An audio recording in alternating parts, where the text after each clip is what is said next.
Zohran Mamdani didn't just win the election to be the next mayor of New York City. He did so much more than that. He inspired people across this country to give a damn, to try, and to show up. Y'all know I'm very proud to be from Rochester, and something happened in our local elections here that has not happened in 120 years.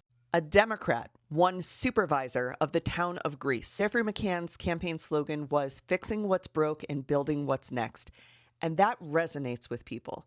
The exit polling in Greece showed that Republicans voted for Geoffrey McCann because they were afraid of Trump's federal policies reaching them at the local level. Quite literally, people said, I see what Trump is doing at the federal level, and I don't want it to trickle down to me raising my taxes, making my groceries more expensive at the local level. So it's time to turn the page and try someone new.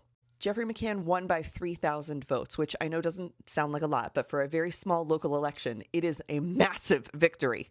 And I know there are stories like this all across the nation of people who were sort of interested in the spectacle that is Zohran Mamdani and getting involved in their own local elections.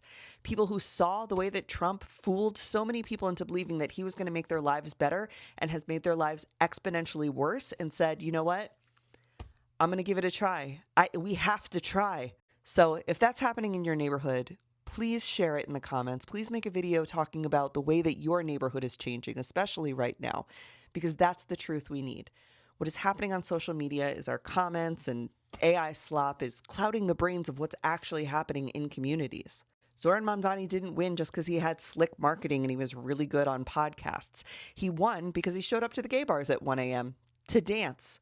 He showed up to worship centers to hear about people's religious concerns.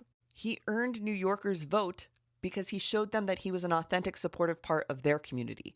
He showed up for them, so they showed up for him. This election was just as much a referendum on Donald Trump, who we've been dealing with since 2016. He's been promising all these things that never come true, as it was people getting back to small local politics and voting for people who they see dancing at the club at 1 a.m., shopping at the same grocery stores as them, riding the same buses as them. And that's why I believe the magic of this election is not going to end here. We will see it continue into 2026. But it is going to be on us to show up in those in-person community spaces to know what's real and not just trust the internet to propagandize at us who we should be investing in, how much our vote counts, and what is possible.